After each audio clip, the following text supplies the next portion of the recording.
Tag iframe é o assunto desse vídeo aqui. Como você está vendo aí na tela, a tag iframe ela pode abrir, ela pode fechar, isso significa que a gente pode criar conteúdo dentro da nossa tag. A tag iframe é usada para definir um quadro embutido na nossa página, mas a gente se lembra, mas não existe a tag embed que serve para eu fazer um quadro embutido? Sim, só que no caso do iframe serve para você embutir um outro arquivo HTML dentro do seu arquivo HTML. Isso mesmo. Então pense mais ou menos assim, você vai criar como se fosse uma div, um quadrado, onde dentro daquela div tem uma outra página HTML, um outro arquivo HTML ali dentro. É como se fosse uma janela visualizando o outro arquivo. É nesse caso que você vai utilizar o iframe. O quadro embutido é usado apenas para isso, incorporar arquivos HTML. Você pode passar o link, a URL de um arquivo HTML, ou você pode passar, de fato, escrever o arquivo HTML dentro da sua tag iframe.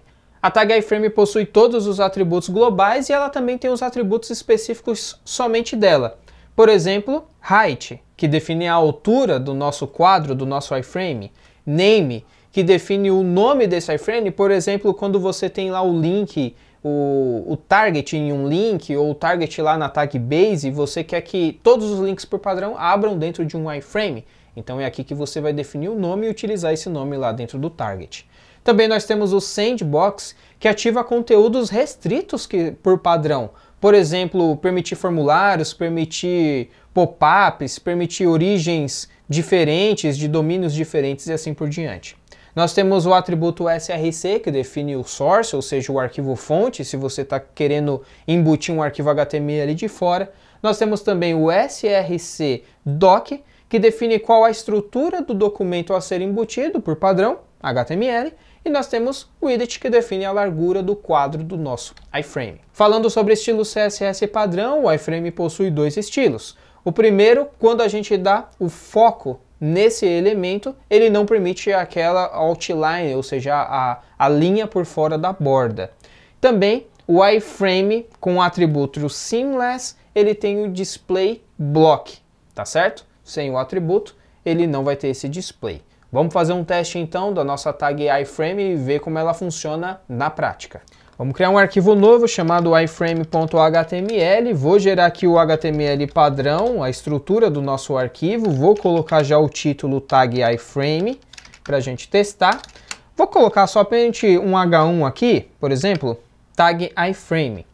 E depois desse título a gente vai colocar de fato aqui o nosso iframe. Vou linkar para um arquivo HTML, por exemplo, embed.html, que é um arquivo que a gente já criou em outro vídeo. Você talvez já tenha até assistido esse vídeo em outra aula. Frame Border, o Visual Studio ele adicionou esse atributo automaticamente, mas esse atributo não existe mais no HTML5, ele existia apenas até o HTML4, XHTML e assim por diante. Ele tirava uma borda padrão que vinha no iframe. No HTML5, qualquer configuração visual desse tipo, você vai utilizar CSS para isso. Então a gente não precisa desse atributo aqui não, tá certo? Vamos colocar também a largura e a altura, então vou definir aqui, por exemplo, 800 por 600. A gente sabe que o embed lá, o arquivo era um pouco maior, vai acabar gerando scroll, mas não tem problema, é bom para a gente ver a scroll desse outro arquivo HTML. 800 por 600, vou salvar e vamos abrir no Chrome aqui para a gente visualizar o resultado final do nosso arquivo iframe.html. Então tá lá, o título está no nosso arquivo, no nosso documento HTML. Enquanto isso, o iframe, ele criou aqui pra gente esse quadro, tá certo? E dentro dele, como o conteúdo do HTML é maior do que o quadro que a gente criou, ele gerou aqui pra gente os scrolls necessários, tá certo? Se você quer estilizar, tirar essa borda, tudo é possível utilizando o CSS. Esse foi o vídeo explicando sobre a tag iframe. A gente se vê num próximo vídeo, numa próxima aula, falando talvez de outra tag do HTML5. Até lá!